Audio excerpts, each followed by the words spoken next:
हालात मुश्किल करते जाएंगे और हम में से जो कमज़ोर लोग हैं वो अपने आप टूटते चले जाएंगे और जो मजबूत लोग हैं वो और मजबूत होते चले जाएंगे।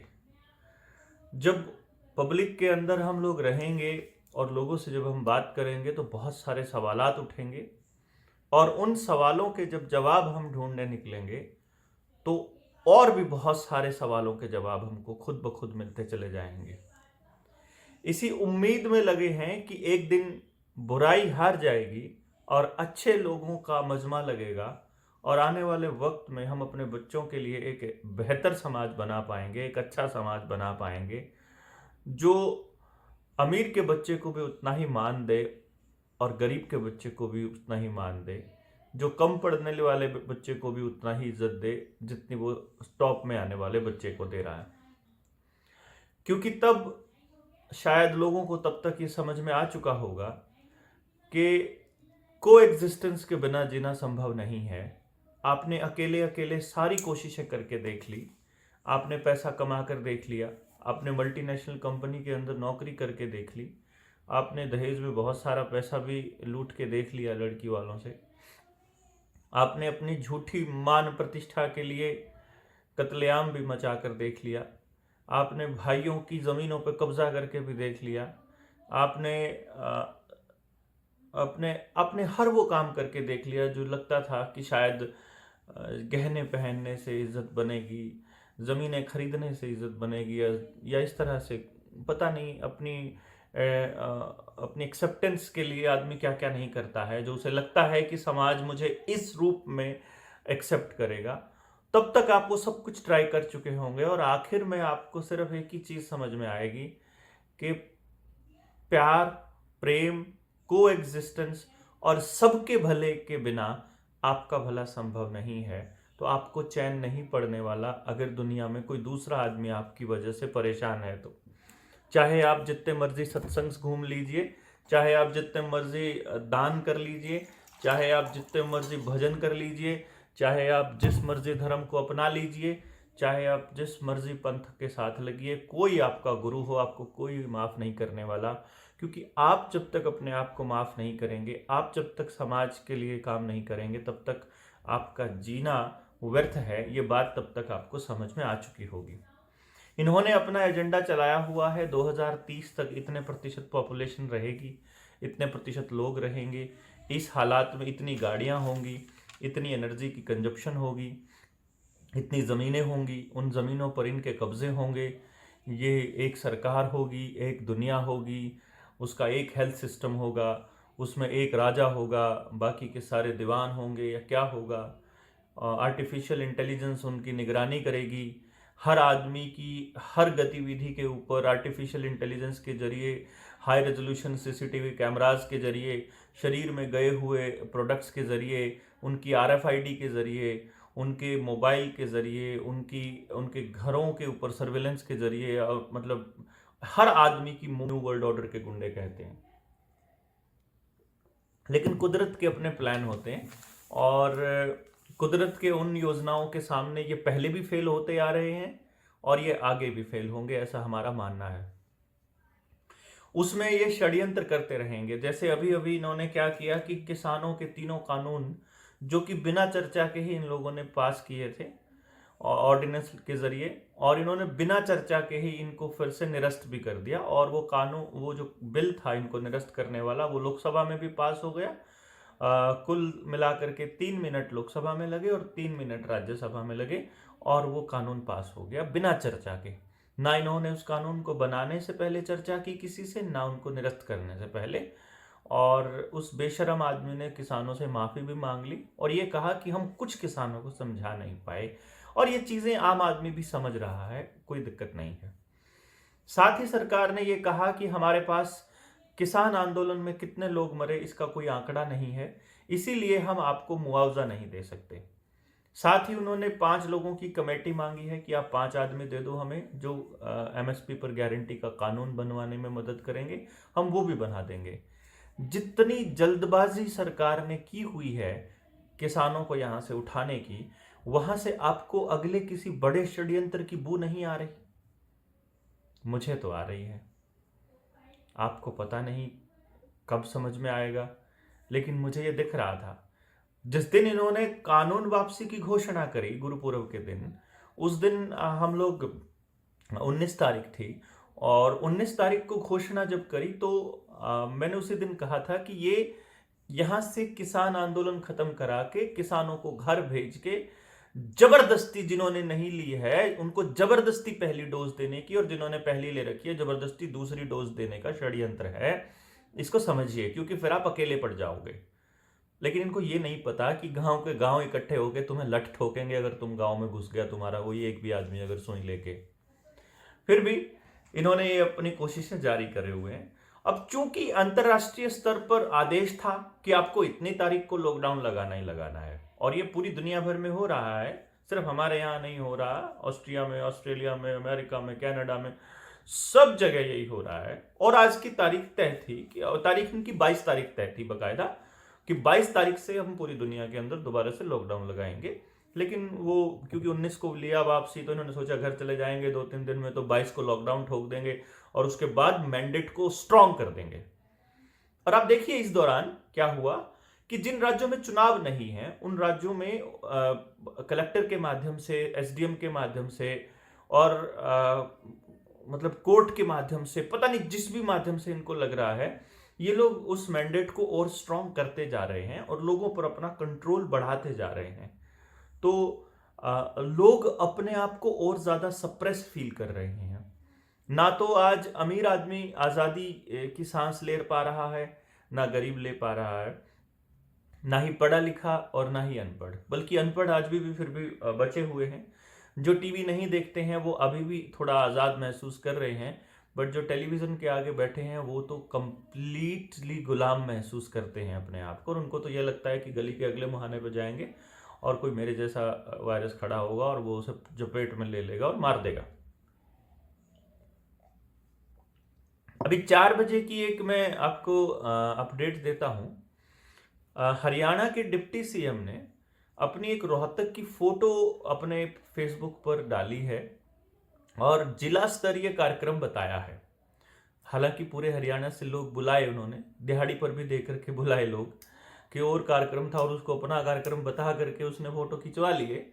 लेकिन मेरा जो मकसद था ये बात बताने का वो ये था कि उससे कुछ पहले, यानी शायद कल, हरियाणा के हेल्थ मिनिस्टर, जिसको हम मेंटल मंत्री बोलते हैं, अनिल विज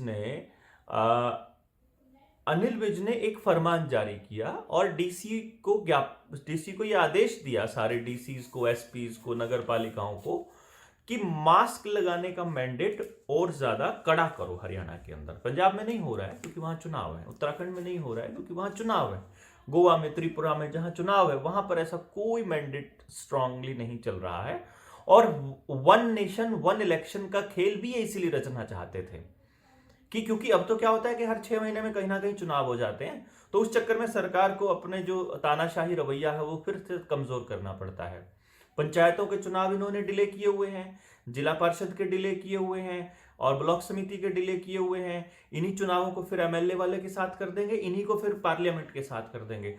तो इनका प्लान ये है कि किसी भी तरह से हम 1-2 प्लान के बाद चुनाव जो है वो एक ही दिन हो जाए पूरे देश के अंदर। तो ऐसे हर 6-7 महीने बाद फिर चुनावों में फिर कोई खरीदना पड़ता है, फिर कोई मनाना पड़ता है, फिर उसको प्रॉमिसेस करने पड़ते हैं, तो ये चलता रहता है। इसलिए अब क्योंकि पंजाब में चुनाव नहीं है तो वहां ऐसा कोई मैंडेट नहीं दिया है वहां के मुख्यमंत्री ने, क्योंकि पता है कि तुम्हारे को अब लग जाएंगे लठ, तुम गांव में घुस नहीं पाओगे अगर तुमने इस तरह का कोई ड्रामा किया तो। और हरियाणा में क्योंकि चुनाव 2024 में है, तो हरियाणा में मतलब यूपी में नहीं है। आपको मैं बताऊं, ये वाला मैंडेट कि आप मास्क लगाना कंपलसरी अगर आपको चलान होंगे, ये यूपी में नहीं है, ये उत्तराखंड में भी नहीं है, क्योंकि वहां चुनाव है अब अगले साल, मतलब अगले जो फरवरी में हो जाएंगे। तो जहां पर चुनाव हो चुके हैं, जहां अभी नजदीक में चुनाव नहीं है, वहां इनके ये फरमान, तुगलकी फरमान लगातार जारी हैं। और उधर से मेंटल मंत्री ने अपना मतलब फरमान जारी किया कि आपको लगाना पड़ेगा मास्क, और इधर अगले ही दिन जो है डिप्टी सीएम ने ये बड़ी सभा कर दी और इसके अंदर कोई मास्क वगैरह नहीं लगाया हुआ था। मैं ये इसलिए नहीं बता रहा हूं कि उनके ऊपर चालान करो, मैं सिर्फ इसलिए बता रहा हूं कि ये मास्क वाला ड्रामा इनका चलना था। हालांकि कुछ लोगों के फोन आए हैं और मैसेजेस आए हैं कि आप ये मास्क वाले पे हम क्या करें, तो मैंने कहा एक बार सरकार से इतना ही पूछ लो ना कि पूरी दुनिया में कोई एक सिंगल रिसर्च है जो ये साबित कर दे कि मास्क लगाने से कोई भी फायदा होता है हेल्थ के पॉइंट ऑफ व्यू से। मतलब ठीक है, बहुत धुएं वाली जगह है, आपको अपना थूक गिरने से बचाना है, आपको धूल मिट्टी में हो, आप कहीं बजरी कंकर कलेसर चल रहा है वहां पर अगर आपको लगाना है वो एक अलग बात है आपको। लेकिन जमींदार तो वहां भी नहीं लगाता, किसान तो वहां भी नहीं लगाता है, तो कितनी धूल में काम कर रहा हो। बट फिर भी मैं आपको ये बता रहा हूं कि उन्होंने ये पूरा का पूरा खेल रचा अ, कि हम अब मास्क के नाम पे चालान काटेंगे और लोगों के अंदर दहशत का माहौल बनाएंगे। इनको ये नहीं पता है कि लोग आपसे बहुत गुस्सा हो रहे हैं अंदर ही अंदर। जिस दिन उनका गुस्सा फूटेगा उस दिन तुम्हारी दाढ़ी पकड़ के धरती में पटकेंगे तुम लोगों को, और तुम्हें समझ में भी नहीं आएगा कि वही सलमान खान वाली है, इतने छेद करेंगे ना तुम्हारे भीतर, तुम्हें कुछ समझने नहीं आएगा। लेकिन ये मुद्दा नहीं था, हालांकि इस बात पर हमारा काफ़ी समय गुजर गया। एक तो आप इसको रोक करके कमेंट, इस वीडियो को रोक के आप एक कमेंट कर सकते हैं यहाँ पर कि क्या हम इन मुद्दों पर लगातार चर्चा करते रहें या अभी हमें किसी नई चीज़ की तरफ बढ़ना चाहिए। आंदोलन को मजबूत करने के लिए हम क्या कर सकते हैं, आप हमारे साथ कनेक्ट होइए। क्योंकि मेरा ये मानना है कि आंदोलन कभी भी YouTube, Facebook, Telegram, WhatsApp group पे नहीं होते हैं, वहाँ आंदोलन नहीं होता है। अभी मैं खबर पढ़ रहा था बिहार में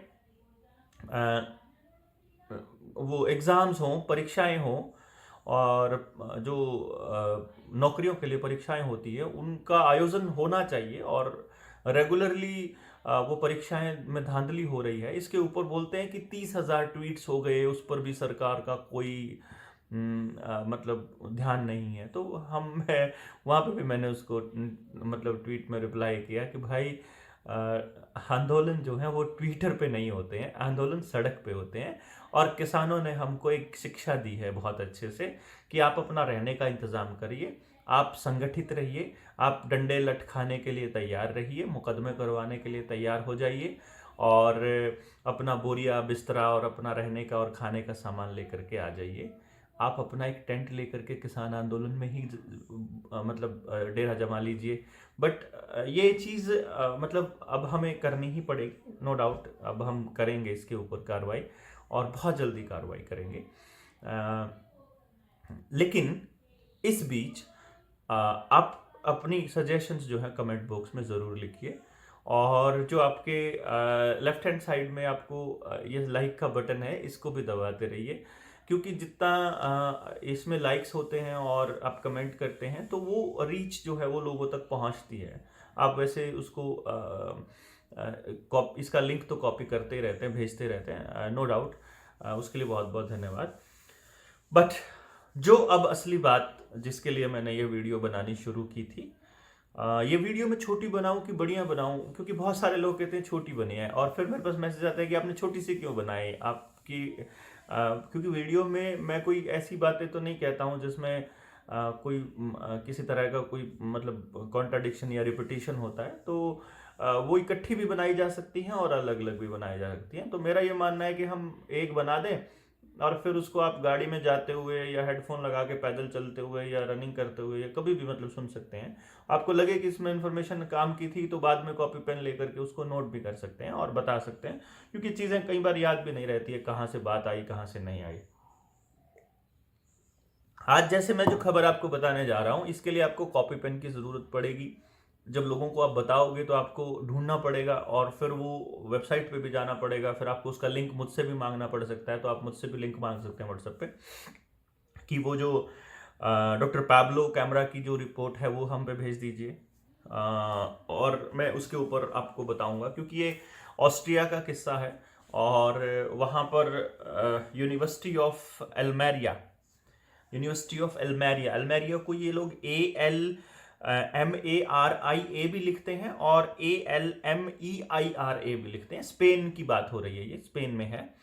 वहाँ एक स्पेशल डिपार्टमेंट है, ग्राफीन के स्पेशलिस्ट रहे हैं doctor Pablo Campra, Pablo PABLO CAMPRA, ये रहे हैं ग्राफीन के स्पेशलिस्ट। और इन्होंने अपनी पीएचडी के अंदर एक जो इनकी रिसर्च थी वो ये थी कि ग्राफीन ऑक्साइड को ग्राफीन हाइड्रोक्साइड में कन्वर्ट किया था इन्होंने, और उस ग्राफीन ऑक्साइड के स्पेशलिस्ट हैं। तो इसीलिए जब इन्होंने उस डेथ जैब की, मैं इसे डेथ जैब बोल रहा हूं, तो इसकी इन्होंने माइक्रो रेमन स्पेक्ट्रोस्कोपी की। माइक्रो रेमन स्पेक्ट्रोस्कोपी ये एक्चुअली फ्रीक्वेंसी बेस्ड टेस्टिंग होती है कि उस ऑब्जेक्ट का पता लगाने के लिए, फ्रीक्वेंसी को चेक करने के लिए। तो जब उन्होंने पता की तो रिसेंटली उनको पता लगा कि एक्चुअली जो ये आपको लगाया जा रहा है इसके अंदर ग्राफीन ऑक्साइड नहीं है। मेरी जो सबसे पहले वाली वीडियो वायरल हुई थी उसमें मैंने बोला था कि इसमें ग्राफीन ऑक्साइड है, क्योंकि तब तक ग्राफीन ऑक्साइड दिख रहा था लोगों को।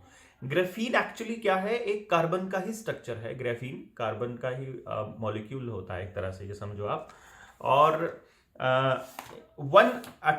एक एटम जितना पतला एक वो होता है, और उसका ऐसे हेक्सागोनल स्ट्रक्चर होता है इस टाइप का, मतलब ये प्लेट्स होती हैं। ये बीच में जो ये मैंने यहाँ पे ये जो ये इलेक्ट्रॉन्स बनाए हैं, इलेक्ट्रॉन्स फ्री होते हैं मूव करने के लिए।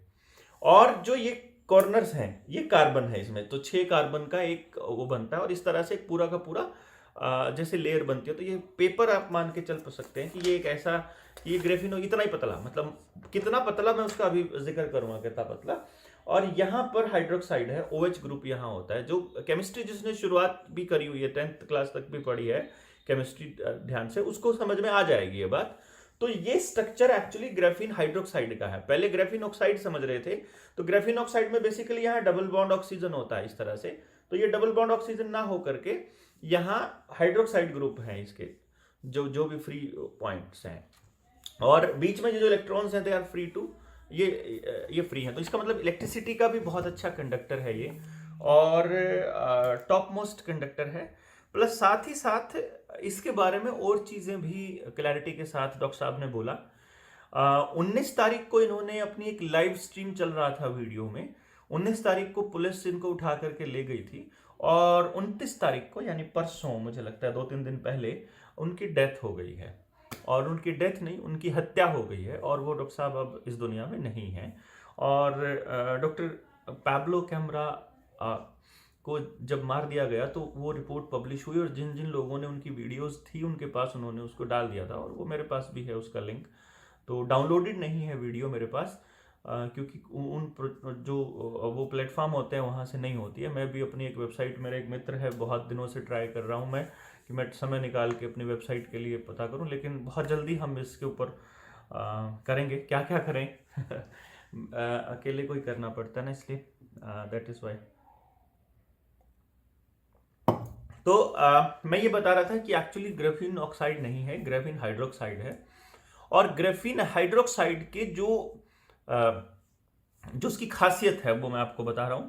एक तो ये एक्सट्रीमली स्टेबल कंपाउंड है। एक्सट्रीमली स्टेबल का मतलब ये है इतना स्टेबल कि ये टूटता नहीं है।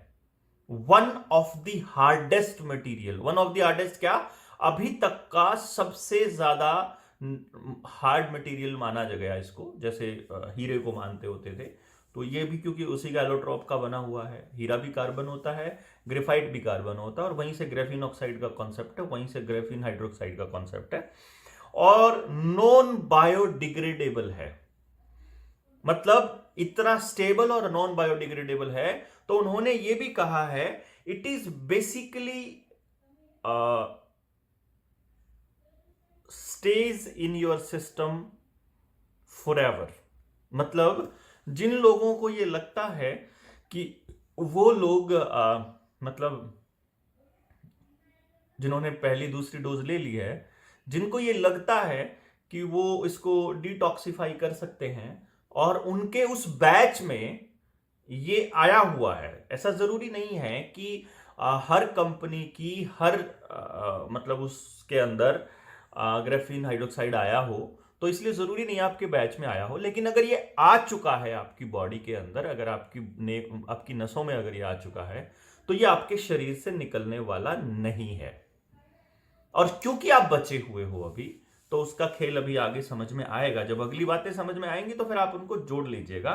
तो जो वो कह रहे थे वो, तो this is the sharpest imaginable object because they are only one there is only one atom layer thick and the huge molecule. मतलब इसी तरह से जो मैं आपको बता रहा था कि ये लेयर तो इतनी पतली है, आप इसको ऐसे समझ लीजिए कि ये अखबार, ये पेपर है जो, ये इतना पतला है कि ये इतना पतला है कि पतला इतना और लंबा मटेरियल है। यानी कि आगे आने वाले जो आगे मैं जब उनको सुन रहा था कि ये ह्यूज मटेरियल है और इट इज एक्सट्रीमली शार्प। और क्योंकि इसका जो साइज है, मैंने इसका साइज लिखा था, इसका साइज कहां गया, 5 नैनोमीटर और 0.1 नैनोमीटर का कुछ, हाँ ये रहा। नैनोमीटर की जो लेयर थी, जो एक्टिव कार्बन थे, जो 6 रिंग्स जो मैं बताई थी, ये इट इज 50 नैनोमीटर लॉन्ग। यानी कि अगर ये एक मॉलिक्यूल 50 नैनोमीटर लंबा हो, नैनोमीटर मतलब होता है 1 मीटर का इतनेवा हिस्सा, जिसमें मीटर डिवाइडेड बाय 1 के बाद 9 जीरो, यानी इतना छोटा।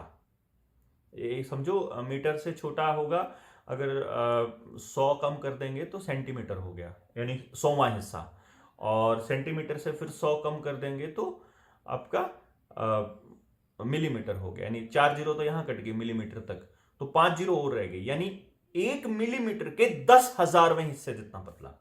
मिलीमीटर तो आप समझते हैं, जो आपके स्केल के ऊपर जो छोटे छोटे पॉइंट्स होते हैं, वो 1 मिलीमीटर होता है, 1 पॉइंट से 1 पॉइंट, यानी कि हल्का सा छोटा सा। तो उसका 10,000वां हिस्सा अगर उतना लंबा हो तो then there are 500 rings in a row. एक रो में 500 रिंग्स होंगी और every corner is a carbon, ये मैं बता चुका हूं। पीस इज 50 मीटर लॉन्ग, अगर 50 मिलीमीटर लॉन्ग, 50 मिलीमीटर लंबा हो, लेकिन पतला कितना होता है, 0.1 nanometre thick. 50 nanometre, sorry mm नहीं, मिलीमीटर, सॉरी गलत बोल गया मैं।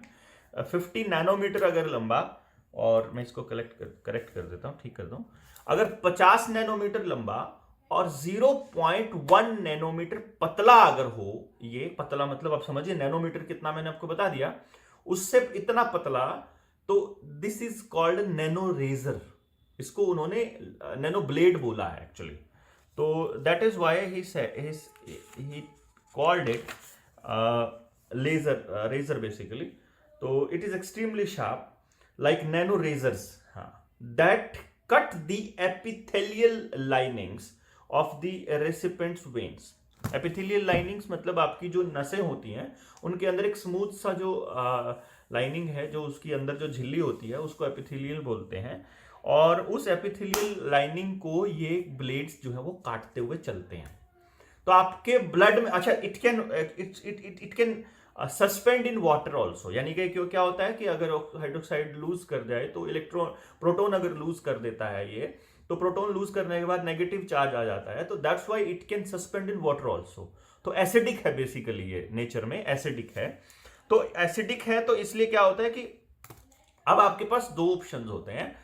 तो डॉक्टर काम्प्रा क्या कहते हैं कि अगर ये अगर आपकी मसल्स में रह गया, यानी अगर सुई इतनी गई कि सिर्फ थोड़ी सी जली और अंदर गई, तो सिर्फ आपकी मसल्स में रह जाएगा, तब इतना खतरा नहीं है, तब एक्चुअली कोई खतरा नहीं है, इससे कोई खतरा नहीं है। बाकी चीजों से तो जो है ही, जो एल्यूमिनियम हाइड्रोक्साइड है, जेल है, उससे तो है ही है, जो भी है, जो mRNA है, जो स्पाइक प्रोटीन्स हैं, उनसे तो है ही है।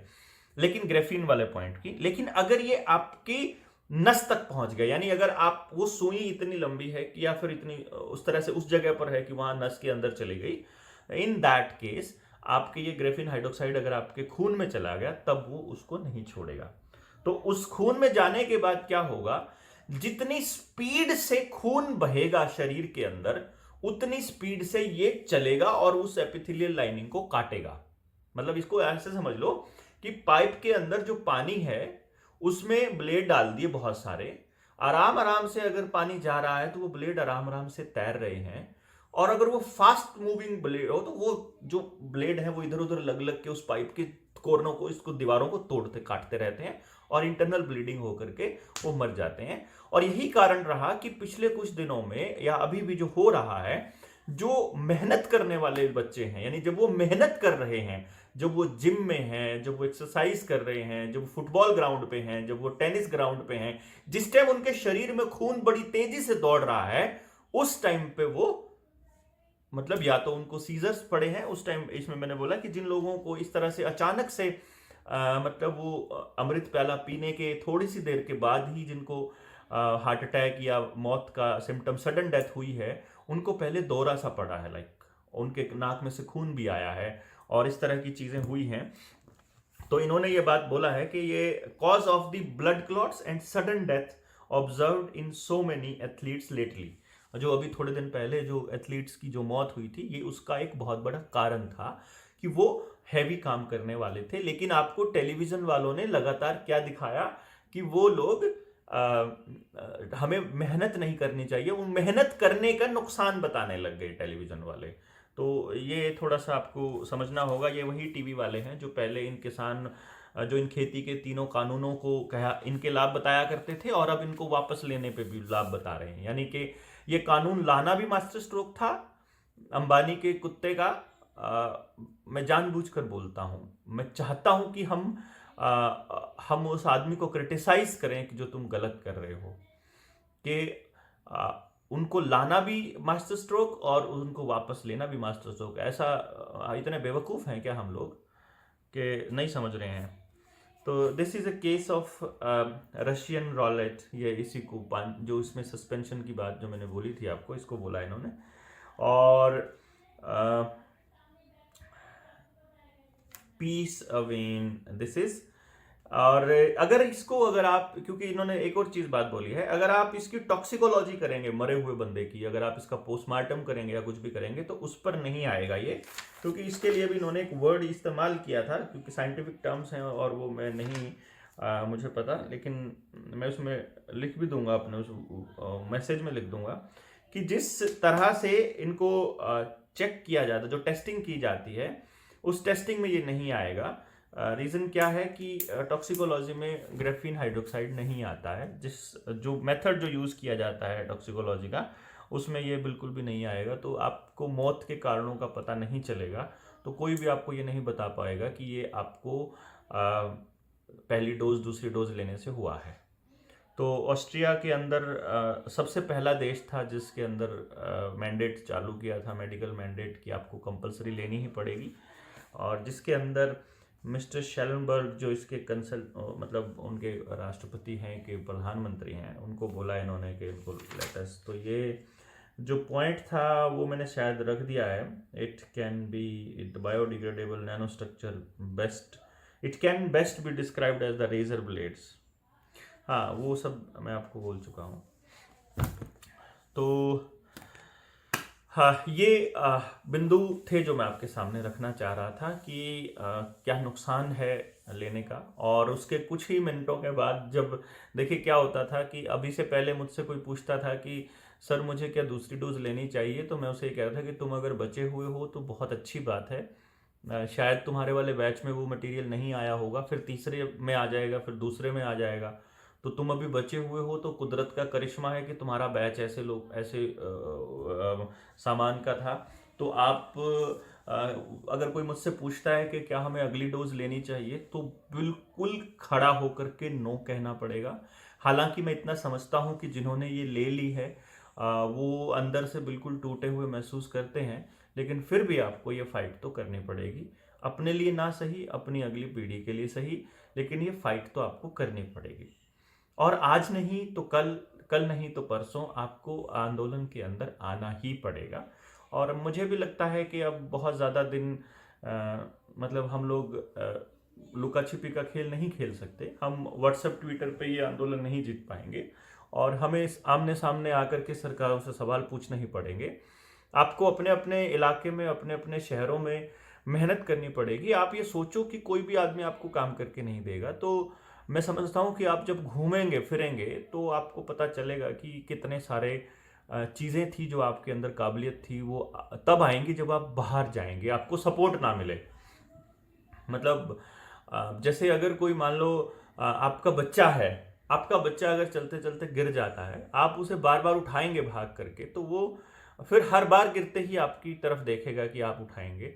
लेकिन अगर आपने उसे 2-4 बार गिरने के बाद नहीं उठाया है, तो उसे पता चल जाएगा कि मुझे खुद ही उठना है, और उसके बाद वो गिरेगा भी नहीं, ध्यान भी रखेगा, और उसके बाद वो खुद भी इतना खुद मजबूत महसूस करेगा खुद को कि मैं अपने आप उठ जाऊंगा कोई भी दिक्कत होगी तो। इसलिए मेरी गुजारिश है आपसे कि आप कोर्ट के, कचहरियों के, आरटीआई दफ्तरों के चक्कर काटने शुरू कीजिए। आप अपने लेवल पर इन्वेस्टिगेशन कीजिए, अपने लेवल पर रिसर्च कीजिए, लोगों को कनेक्ट करिए। क्योंकि जिस वक्त अभी तो रैलियों में जाने के लिए लोग दिहाड़ियां दे देते थे, लेकिन अब आपको आंदोलन के लिए कोई पैसे नहीं देगा, कोई फंडिंग नहीं देगा। तो आपने बहुत पैसे कमा रखे हैं, लेकिन ये पैसे किसी काम नहीं आने वाले हैं। अगर आपकी हेल्थ ठीक नहीं है, अगर आपके परिवार में प्यार नहीं है, अगर आज़ादी नहीं है, तो क्या करेंगे हम उन पैसों का? कि ये नॉर्मल नहीं होने वाला है। अगर आप नहीं बोले तो 2030 तक ये नॉर्मल नहीं होने वाला है। आपको इस नॉर्मल लाइफ के लिए फिर से फाइट करनी पड़ेगी अगली जनरेशन्स के लिए। और जितनी जल्दी हम लोग इकट्ठे होते हैं, जितनी जल्दी हम लोग अपना स्वार्थ छोड़ करके इस मुहिम में लग जाते हैं, उतना आसान होगा हमारे लिए लड़ाई लड़ना। तो जो मैं एक एग्जांपल और दे रहा था इसके बीच में ना, कि पहले हमारे गाँव में ना, हरियाणा के गाँव में, बाकी जगह पे भी ऐसा ही था, बिजली के बिल थे वो 200-400 रुपये आते थे, और 6 महीने में एक बार आते थे। और इन्होंने लालच दिया ये कह करके कि आपकी बिजली 24 घंटे मिला करेगी, और आपको मीटर जो है वो बाहर लगवाने पड़ेंगे। कुछ गांव थे इकट्ठे होकर के जिन्होंने उनको जूते मार के बाहर भगा दिया, बिजली विभाग वालों को, और उन गांवों के मीटर अंदर ही लगे हुए हैं। और कुछ गांव, बहुत सारे गांव में इन्होंने बाहर लगवा दिए मीटर। तो आज जिन गांवों में बाहर लगे हुए हैं मीटर, उनमें भी उतनी ही लाइट आती है जिनमें अंदर लगे हुए हैं, और जिनमें बाहर लगे हैं उनके बिल आते हैं 3-3 हज़ार, 4-4 हज़ार। और जिन लोगों ने संगठित होकर के इनको भगा दिया था, उनके बिल अभी भी 200-300 ही आते हैं, और लाइट दोनों गाँव में बराबर आती है। इस बात को समझिए। जो नए मीटर हैं इनमें भी गड़बड़ है, ये कंपनियों के साथ सेटिंग है, इनका हिस्सा जाता है नेता लोगों को। मतलब ये इतने लालची लोग हैं कि थोड़े से पैसे कंपनियां दे देती हैं तो ये अपने लोगों की ही जान के दुश्मन बन जाते हैं। तो बिजली कंपनियां इनको खूब पैसा देती हैं, और दिल्ली इसका एक एग्जाम्पल है। हालांकि अरविंद केजरीवाल जो है वो भी इस न्यू वर्ल्ड ऑर्डर का हिस्सा है, लेकिन बिजली के बिलों को मतलब उन्होंने रोका हुआ है। और पूरी इसलिए क्योंकि जब देखते हैं कि इतना खर्चा होता ही नहीं है जितना ये लोग मांगते हैं, तभी तो पता लगेगा ना कि ये लोग वाकई में मतलब लोगों को सर्विस दे भी रहे हैं कि नहीं जितना पैसा ले रहे हैं। तो आगे जो बिल पास होने वाले हैं वो भी हमारी गुलामी तय करने वाले हैं। तो इसलिए ये किसानों को जल्दी से घर भेजना चाहते हैं, ताकि ये चुपचाप बाकी के बिल पास कर दें इस शीतकालीन सत्र में। तो मैं समझता हूँ कि आप जागते रहिए, ये खोजबीन करिए कि कौन से कानून आने वाले हैं। इस बात के लिए वकीलों से संपर्क कीजिए, आरटीआईज डालिए अपने इलाके में जितने भी लोग हैं। अभी मास्क के लिए क्या क्या है, बाकी और टीकों के लिए डालते रहिए, और चिट्ठियाँ लिखते रहिए अपने प्रधानमंत्री को, एसीएस को, चीफ सेक्रेटरी को, अपने मुख्यमंत्री को लिखते रहिए, मेल लिखते रहिए। मतलब खुद भी लिखिए, गांव वालों को भी जाके लिखवाइए। जैसे मैं उस दिन हरसोला में गया था, तो हरसोला वालों ने मुझे एक बैग भर के दिया है, हर गांव से, हर घर से उन्होंने मुझे साइन करके दिए हैं सिग्नेचर कैंपेन के अंदर। और लगभग जहां भी हम जा रहे हैं वहां लोग ऐसे इकट्ठे होकर के कर रहे हैं। तो उसके लिए भी जब हम आंदोलन करेंगे एजुकेशन के लिए, तो वो सारे काम आएंगे। फिलहाल के लिए हेल्थ एक मुद्दा है जिसके ऊपर हमें आपको इकट्ठा होना है, और इकट्ठे होकर के इस आंदोलन को लड़ना है। तो अभी फ़िलहाल के लिए मैं समझता हूँ इतना ही बहुत है। आप अपने चैनल पर इस वीडियो को लगाना चाहें तो आप लगा सकते हैं, कोई दिक्कत नहीं है। कोई मतलब इसके अंदर मेरा कॉपीराइट क्लेम नहीं होगा।